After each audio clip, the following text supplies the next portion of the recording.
வணக்கம். உள்ளது உள்ளபடி நிகழ்ச்சியை வழங்குவதற்காக ஹேமா ராகேஷ். இன்று உள்ளது உள்ளபடி நிகழ்ச்சியில் ஓமலூரில் பெங்களூரு சென்னை தேசிய நெடுஞ்சாலை இருக்கிறது. அந்த நெடுஞ்சாலையை பொறுத்தவரைக்கும் கடந்த பல ஆண்டுகளாக விபத்துகள் அதிகமாக நடைபெற்று வருவதாக அந்த பகுதியில் வசிக்கக்கூடிய மக்கள் தொடர்ந்து குற்றச்சாட்டினை பதிவு செய்து வருகிறார்கள். கடந்த ஒரு ஆண்டில் மட்டும் அந்த பகுதியில் சுமார் 718 விபத்துகள் நடைபெற்றிருக்கின்றன. அந்த விபத்துகளில் 161 உயிர்கள் பலியாக இருக்கின்றன. 500க்கும் மேற்பட்டவர்கள் இந்த விபத்தில் படுகாயம் அடைந்திருக்கிறார்கள். மேலும் அந்த ஓமலூர் தேசிய நெடுஞ்சாலையை பொறுத்தவரை 4 சாலையாக இருப்பதால் ஆயிரக்கணக்கான வாகனங்கள் தினமும் வந்து செல்லக்கூடிய சாலையாக அது இருக்கிறது. அந்த தேசிய நெடுஞ்சாலையை சுற்றி பல கிராமங்கள் இருக்கின்றன. அந்த கிராமங்களுக்கு பல இணைப்பு சாலைகளும் அந்த தேசிய நெடுஞ்சாலையில் வந்து முடிகின்றன. ஆகையால் சாலையை கடக்கும் பொழுது அதிவேகமாக வரக்கூடிய வாகனங்கள் அந்த பகுதி வழியாக செல்லக்கூடிய மக்கள் மீது மோதிவிட்டு நிற்காமல் செல்வதாக ஒரு குற்றச்சாட்டு இருக்கு. அந்த பகுதியில் இருக்கக்கூடிய டோல்கேட் வாகனங்களிடம் சுங்கவரி வசூலித்துவிட்டு சாலையை முறையாக பராமரிக்கவில்லை என்கின்ற ஒரு குற்றச்சாட்டும் பல முறை பொதுமக்கள் தரப்பிலிருந்து எழுப்பப்படுகிறது. ஆக இந்த சாலை விபத்துகளை தடுக்க விழிப்புணர்வு பதாகைகள் மற்றும் பலகைகளை அமைக்கப்பட வேண்டும். மேலும் ரிஃப்ளெக்டர் பலகைகள் அமைக்கப்பட வேண்டும். அங்கே சாலையின் நடுவே இருக்கக்கூடிய அந்த தடுப்பின் உயரம் அதிகரிக்கப்பட வேண்டும் போன்ற பல்வேறு விதமான கோரிக்கைகளும் வைக்கப்படுகின்றன. ஆக இவற்றிற்கு மாவட்ட நிர்வாகம் தரப்பில் எடுத்திருக்கக்கூடிய நடவடிக்கைகள் இனி வரக்கூடிய காலங்களில் அந்த பகுதியில் விபத்தினை தடுக்க என்ன மாதிரியான நடவடிக்கைகளை எடுக்க வேண்டும் என்பது உள்ளிட்ட விரிவான தகவல்களை இன்றைய உள்ளது உள்ளபடி நிகழ்ச்சியில் பார்க்க இருக்கிறோம். முதலில் இது பற்றி ஒரு தொகுப்பை பார்க்கலாம். சேலம் மாவட்டம் ஓமலூர் வழியாக சேலம் பெங்களூரு தேசிய நெடுஞ்சாலை செல்கிறது. இதில் தினந்தோறும் ஆயிரக்கணக்கான வாகனங்கள் சென்று வருகின்றன. ஓமலூர் அருகே உள்ள புளியம்பட்டி, ஆர்சி செட்டிப்பட்டி, கமலாபுரம் ஆகிய பகுதிகளில் கிராமங்களை இணைக்கும் இணைப்பு சாலைகள் உள்ளன. இங்கு பல்வேறு கிராமங்களை சேர்ந்த பொதுமக்கள் வந்து செல்கின்றனர். அவ்வாறு வந்து செல்லும் போது அந்த பகுதிகளில் விபத்துகள் அதிக அளவில் நடைபெறுகின்றன. கடந்த ஒரு வருடத்தில் இந்த பகுதியில் சுமார் 718 விபத்துகள் நடைபெற்றிருக்கிறது.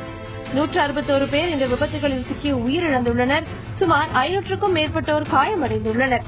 தேசிய நெடுஞ்சாலைகளில் டிவைடர் எச்சரிக்கை பலகை, சர்வீஸ் ரோட் இணைப்பு சாலை போன்றவை போதுமான அளவில் அமைக்கப்படாததே பெரும்பாலான விபத்துகளுக்கு காரணம் என்று கூறப்படுகிறது. மேலும் இந்த தேசிய நெடுஞ்சாலையில் டோல்கேட் அமைக்கப்பட்டு வாகனங்களிடம் சுங்கவரி வசூலிக்கப்பட்டு வருகிறது. ஆனால் டோல்கேட் நிர்வாகம் சாலைகளை பராமரிப்பதில் ஆர்வம் காட்டவில்லை என்று அப்பகுதி மக்கள் குற்றம் சாட்டுகின்றனர். சேலம் பெங்களூரு தேசிய நெடுஞ்சாலையில் விபத்துகளை தடுக்க அனைத்து ரவுண்டானா பகுதிகளிலும் வேகத்தடை அமைப்பது, சிக்னல் அமைப்பது, போக்குவரத்து விதிகள் குறித்த விழிப்புணர்வை ஏற்படுத்துவது, தேவையற்ற இடங்களில் லாரிகள் நிற்பதை தடை செய்வது போன்ற நடவடிக்கைகளை மாவட்ட நிர்வாகம் உடனடியாக மேற்கொள்ள வேண்டும் என்பதே இப்பகுதி மக்களின் கோரிக்கை. சேலம் பெங்களூரு தேசிய நெடுஞ்சாலையை பொறுத்தவரை தினமும் ஆயிரக்கணக்கான வாகனங்கள் அங்கே வந்து செல்கின்றன. மேலும் ஓமலூரை பொறுத்தவரை அதை சுற்றி பல கிராமங்கள் இருக்கின்றன. அந்த பகுதியில் மிக அதிகப்படியான வாகனங்கள் வந்து செல்லக்கூடிய இடமாக இருப்பதன் காரணமாகவும் பல இடங்களில் வேகத்தடை அமைக்கப்படாததின் காரணமாகவும் உயிரிழப்புகள் அதிகமாக அங்கே ஏற்படுவதாகவும் விபத்துகளின் எண்ணிக்கை நாளுக்கு நாள் அதிகரித்து வருவதாகவும் அந்த பகுதி மக்கள் தரப்பில் தெரிவிக்கப்படுகிறது. ஆக அந்த பகுதியில் விபத்துகளை குறைக்க மாவட்ட நிர்வாகம் தரப்பில் என்ன நடவடிக்கை எடுக்கப்பட வேண்டும் என்பது உள்ளிட்ட பல தகவல்களை இன்றைய உள்ளது உள்ளபடி நிகழ்ச்சியில் பார்க்க இருக்கிறோம். இன்றைய உள்ளது உள்ளபடி நிகழ்ச்சியில் தொலைபேசி வாயிலாக சமூக ஆர்வலர் திரு ஜெகதீஷ் இணைந்திருக்கிறார். அவரிடத்தில் கூடுதல் விவரங்களை கேட்கலாம். ஜெகதீஷ் வணக்கம். சாலை பாதுகாப்பு மற்றும் விழிப்புணர்வு இது பற்றி மக்கள் கிட்ட அரசு தரப்புல எந்த அளவிற்கு கொண்டு போய் சேர்க்கப்பட்டிருக்கு இன்றைய சூழ்நிலையில? நிச்சயமாங்க. வணக்கம். முதல்ல ஆரம்பகட்டமாக இன்னைக்கு இந்தியாவை பொறுத்தவரை தீவிரவாதத்தை விட அதிகமான உயிர்களை நாம் இழந்து கொண்டிருக்கிறோம் என்றால் அதற்கு முக்கிய காரணம் சாலை விபத்துகளாக இருக்கிறது. அதுதான் ரொம்ப துயரமான செய்தி. நம்ம ஒரு இந்திய அரசாங்கங்கள், மாநில அரசாங்கம், மத்திய அரசாங்கம் யாராக இருந்தாலும் அதுல தீவிரவாதத்துக்கு கொடுக்கிற ஒரு முக்கியத்துவத்தை தாண்டி இதற்கு கொடுக்க வேண்டிய முக்கியத்துவம் இது தேவைப்படுகிறது அப்படிங்கறத அந்த செய்தி உணர்த்தது. நீங்க சொல்ற மாதிரி இன்னைக்கு இந்த ஓமலூர் பகுதியாக இருக்கட்டும், இல்ல பல்வேறு பகுதிகளாக இருக்கட்டும், தொடர்ந்து இது இந்தியா பொறுத்த வரைக்கும் உலக நாடுகளுக்கு இந்தியா முதலிடத்திலும், இந்தியாவை பொறுத்தவரை முதலிடத்தில் தமிழகமும் நம்பர் ஆஃப் ஆக்சிடென்ட்ஸும் தொடர்ந்து ஜாஸ்தி ஆகிட்டு இருக்கு. தொடர்ந்து 10 வருடமாக தமிழகம் முதல் இடத்தை வகித்து வருகிறது. இதை குறைப்பதற்காக இப்பொழுது மத்திய அரசாங்கமே சாலை இந்த மோட்டார் வாகன சட்டத்தையும் மாற்றி ஒரு புது சட்டம் அமலுக்கு கொண்டு வர்றதுக்கும் முயற்சி பண்றாங்க. கொள்கை ரீதியாக அது நிச்சயம் வரவேற்கப்பட வேண்டிய விஷயம். ஆனால் அந்த சட்டத்திலும் நிறைய ஓட்டைகள் இருப்பதாகவே நாங்கள் பார்க்கிறோம். ஏன்னா நாங்க தோழன் அப்படிங்கிற அமைப்பு, பல அமைப்புகள் இந்த சாலை விழிப்புணர்வுக்காக, மக்களுக்கு விழிப்புணர்வை ஏற்படுத்துவதற்காக டிராபிக் சிக்னல்ஸ்ல நின்று அவங்களுக்கான விழிப்புணர்வை ஏற்படுத்திட்டு இருக்கோம். லோக்சபா கட்சியெல்லாம் நிறைய பண்ணிட்டு இருக்கோம். இதுல குறிப்பா பாத்தீங்கன்னா இதுல காவல்துறையினர் பணி இல்ல அரசோட பணி மிக மிக குறைவாகவே இருக்கிறது. ஒரு சமூக ஆர்வலர்களாக, ஒரு பொது ஆர்வலர்கள் செய்யும் விழிப்புணர்வு பணியை காட்டிலும் போக்குவரத்து காவல்துறை செய்யும் பணி மிக குறைவாக இருப்பதாக நாங்கள் பார்த்து வருகிறோம். இப்போ நீங்க சொன்ன இந்த பகுதியிலே பாத்தீங்கன்னா இவ்வளவு ஆக்சிடென்ட்ஸ் நடக்குது. இதுக்கு நம்ம முக்கியமா என்ன பண்ணணும்னு கேட்டீங்கன்னா, முதல்ல இந்த பகுதிக்கு இதுக்கு ஸ்டடி பண்ணணும். அதாவது ஒவ்வொரு நேச்சர் ஆஃப் ஆக்சிடென்ட் சொல்லுவாங்க. அது பஸ் இவ்வளவு ஆக்சிடென்ட் இருக்கு, லாரியில இவ்வளவு ஆக்சிடென்ட் இருக்கு, இல்ல டூ வீலர் இவ்வளவு ஆக்சிடென்ட் இருக்கு. அப்ப அதற்கு முக்கிய காரணம் என்ன அப்படிங்கறத ஒரு சயின்டிபிக்கா ரீட் பண்ணணும். என்னன்னு கேட்டீங்கன்னா, இன்னைக்கு இந்தியாவை பொறுத்தவரை 40% விபத்துகள் மோசமான சாலைகளில் தான் மோசமான சாலைகளால் தான் நடைபெறுகிறது என்பதுதான் செய்தி. இன்ஃப்ராஸ்ட்ரக்சர் கட்டமைப்புகள் நம்ம ரொம்ப மோசமா இருக்கு. அந்த கட்டமைப்புகளை சரி பண்ணிட்டு தான் அதற்கு பிறகு நம்ம ஃபைன் ஜாஸ்தி பண்றதோ மக்களுக்கான பல்வேறு அபராதங்கள் போடுவது அந்த மாதிரி விஷயங்கள்லாம் இறங்கணும் அப்படிங்கறதா என்னுடைய கருத்து. நம்ம ஏன்னா அடிப்படை கட்டமைப்புகளை சரி செய்யாமல் இன்னைக்கு என்னன்னு பாத்தீங்கன்னா சென்னையிலே பார்க்கலாம், நிறைய சிக்னல்ஸ் இருக்கு. பல இடங்களில் சிக்னல்ஸ் ஒர்க் ஆக மாட்டேங்குது. டிராபிக் போலீஸ் மேனுவலா கிளியர் பண்றாங்க. இதெல்லாம் பண்ணதுக்கு பிறகு அப்பொழுதும் டூ வீலர்ஸோ இல்ல காரோ தவறு செய்யும் பொழுது அவர்களுக்கான அபராதம் நிச்சயம் போட வேண்டும். ட்ரங்க் அண்ட் டிரைவிங் பண்ணிட்டு வரவங்களுக்கு அபராதம் போட வேண்டும். அதே மாதிரி இப்ப இருக்கிற அந்த புதிய சட்டத்திலேயே தவறு செய்யும் பொழுது ஒரு மெத்தட் இருக்கும். என்னன்னு கேட்டீங்கன்னா, ஒவ்வொரு அஃபென்ஸுக்கும் 2 பாயிண்ட்ஸ் மாதிரி கொடுப்பாங்க. அந்த பாயிண்ட்ஸ் 2 பாயிண்டா கொடுத்து ஒரு 12 பாயிண்ட் வரும் பொழுது அதற்கு அவங்களோட லைசன்ஸை கேன்சல் பண்ணுவாங்க. அது ரொம்ப வரவேற்க வேண்டிய விஷயம். இந்த மாதிரி தொடர்ந்து நீங்கள் தவறு செய்யும் பொழுது ஒரு டேட்டா பேஸ் மாதிரி கிரியேட் பண்ணி பண்றது நல்ல விஷயம். நிறைய கட்டமைப்புகளை சரி செய்ய வேண்டும். பொது போக்குவரத்தை நிறைய ஜாஸ்தி பண்ணணும். இன்னைக்கு நம்ம தமிழகத்தை பொறுத்தவரை நிறைய டூ வீலர் ஆக்சிடென்ட்ஸ் நடக்குது. அந்த டூ வீலர் ஆக்சிடென்ட்ஸ் அதற்கான தேவை, டூ வீலர்ஸ்க்கான தேவை எங்க வருது கேட்டீங்கன்னா, பொது போக்குவரத்தில் குறிப்பாக அரசு பேருந்துகள் மிக மிக குறைவு. அங்குள்ள கம்பேர் பண்ணலாம், எந்த ஒரு மெட்ரோபாலிட்டன் சிட்டில கம்பேர் பண்ணாலும் மிக மிக குறைவாக தான் இருக்கிறது. பொது போக்குவரத்தை ஜாஸ்தி பண்ணணும். இந்த மாதிரியான வேலைகளை நம்ம செய்யணும். திரு ஜெகதீஷ், தொடர்ந்து பேசலாம். இந்தியாவில் சாலை விபத்துகளை பொறுத்தவரை 40% அளவிலான சாலை விபத்துகள் சாலைகள் முறையாக அமைக்கப்படாததனால் நிகழ்ந்து விடுகிறது என்று திரு ஜெகதீஷ் தன்னுடைய கருத்தை பதிவு செய்திருக்கிறார். அதேபோல இந்த சாலை விபத்துகளை தடுக்க வேண்டுமானால் முதலில் சாலைகளுக்கான உள்கட்டமைப்பு வசதிகளை மேம்படுத்த வேண்டும். அப்படி மேம்படுத்தும் பொழுது சாலை விபத்துகளை குறைக்க முடியும். மேலும் பொது போக்குவரத்தை மக்கள் அதிக அளவில் பயன்படுத்த தொடங்க வேண்டும் போன்ற கருத்துக்கள் இங்கே முன்வைக்கப்படுகின்றன. தொடர்ந்து சாலை பாதுகாப்பு மற்றும் விழிப்புணர்வு மக்களிடத்தில் எந்த அளவில் இருக்க வேண்டும், ஓமலூரில் சேலம் பெங்களூர் தேசிய நெடுஞ்சாலையில் நிகழ்ந்து வரக்கூடிய விபத்துகளை தவிர்ப்பதற்காக என்னென்ன நடவடிக்கைகள் எடுக்க வேண்டும் என்பது உள்ளிட்ட பல்வேறு தகவல்களை பார்க்கலாம். ஒரு சிறிய இடைவெளி. தற்பொழுது அந்த ஓமலூர் பகுதியில் இருக்கக்கூடிய மக்கள் இந்த சாலை விபத்துகளை பார்த்தவர்கள், நேரில் பார்த்தவர்கள் அதிகம் பேர் இருக்கிறார்கள்.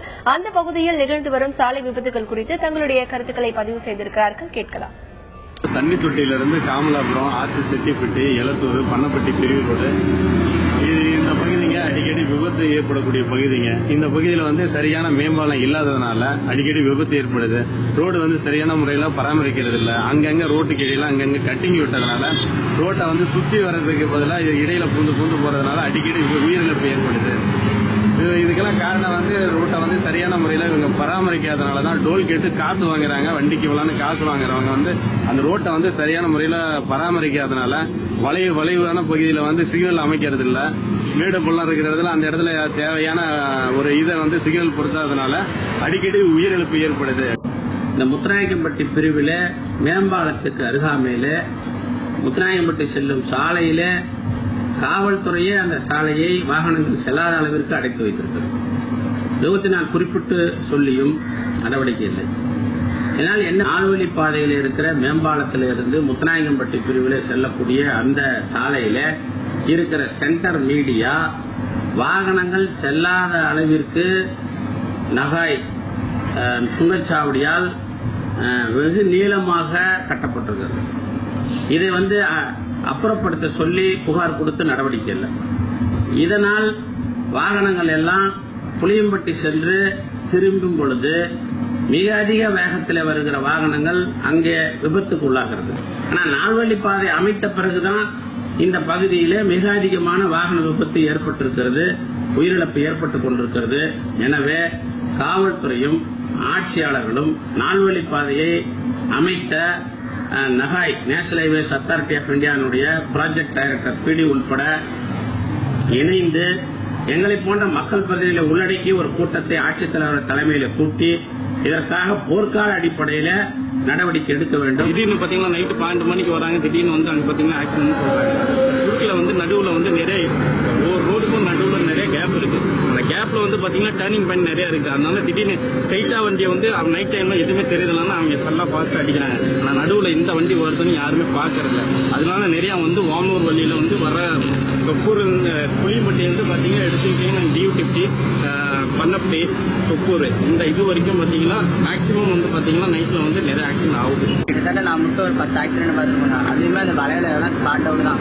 போன வருஷம் தீபாவளி அப்ப அங்க வந்து ஒரு அண்ணன் ரொம்ப இதா இருந்துட்டாரு. வந்த ஸ்பீட்ல அடிச்சிட்டாங்க. அதனால இங்க ஒரு சிக்னல் வச்சா கஷ்டமா இருக்குங்க. அப்புறம் முந்தானத்து கூட ஒரு பையன் ஒரு பொண்ணு கார் வந்த வேகத்துல இடிச்சு விழுந்து போயிட்டாங்க. அதனால இங்க தப்பிக்கிட்டாங்க. முன்னாடி வர வண்டியை வந்து கார் வந்து விட்டுட்டாங்க. 4 பேருமே ஸ்பாட் அவுட். இன்னும் இந்த இடத்துல சொல்ல போனா ஆக்சிடென்ட் ஓவரா நடக்கிறதால ஒரு சிக்னல் வைக்கணுங்க. ஓமலூர் சேலம் பெங்களூர் தேசிய நெடுஞ்சாலையை பொறுத்தவரை நாளுக்கு நாள் விபத்துகள் அதிகரித்த வண்ணம் இருக்கிறது. ஆக அந்த விபத்துகளை தடுப்பதற்காக அந்த பகுதியில் சிக்னல்கள் அமைக்கப்பட வேண்டும், வேகத்தடை போதுமான அளவில் அமைக்கப்பட வேண்டும் உட்பட பல்வேறு கோரிக்கைகள் இங்கே முன்வைக்கப்படுகின்றன. இதற்கான சாத்தியக்கூறுகள் எப்படி இருக்கின்றன தொடர்ந்து விவாதிக்கலாம்.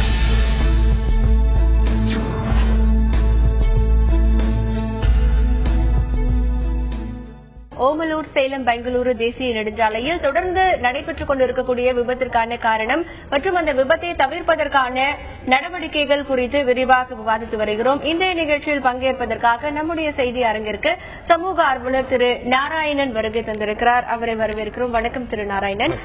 இப்போ பல்வேறு இடங்கள்ல 4 வழிச்சாலைகள் புறவழிச்சாலைகள்ல அதிக அளவு விபத்துகள் நடைபெறுவதை நம்ம செய்திகள்ல பார்த்துட்டு இருக்கோம். இப்போ 4 வழி சாலைகள் மற்றும் புறவழி சாலைகள்ல விபத்துகள் தவிர்க்க என்ன மாதிரியான முன்னெச்சரிக்கை நடவடிக்கைகள் எல்லாம் மேற்கொள்ளணும், என்ன மாதிரியான கண்காணிப்பு பணிகள் எல்லாம் மேற்கொள்ளணும்? அதாவது விபத்து அப்படின்றது உலகம் முழுக்க இருக்கு. அதாவது இந்தியாவுக்கு மட்டுமான இது இல்ல. ஒரு கிளாஸ்ல ஒரு நல்லா படிக்கிற பையனை பார்த்து கொஞ்சம் அடுத்த லெவல்ல இருக்கிற பையன் அவன் எப்படி படிக்கிறான் அப்படின்ற மாதிரி பார்த்து பண்ணணும். அதே மாதிரி உலக அளவுல சாலை நிர்வாகத்துல சிறந்து விளங்குற நாடுகளை பார்த்து இந்தியாவும் அதை ரெப்ளிகேட் பண்ணணும். அப்படி பாத்தீங்கன்னா ஸ்வீடன் உலகத்திலேயே சாலை விபத்துகள் மிக மிக குறைந்து நடக்கிற ஒரு தேசம். வருஷத்துக்கு 264 பேர் தான் சாலை விபத்துல சாகுறாங்க. அவங்க வந்து டார்கெட் 0 அப்படின்னு ஒரு பிளான் என்னன்னா சாலை விபத்துல ஒருத்தர் கூட இறக்கக்கூடாது அப்படிங்கிற ஒரு எண்ணத்தை நோக்கி ஸ்வீடன் போயிட்டு இருக்காங்க. அதனால நம்ம வேற எதுவுமே பார்க்க தேவையில்லை.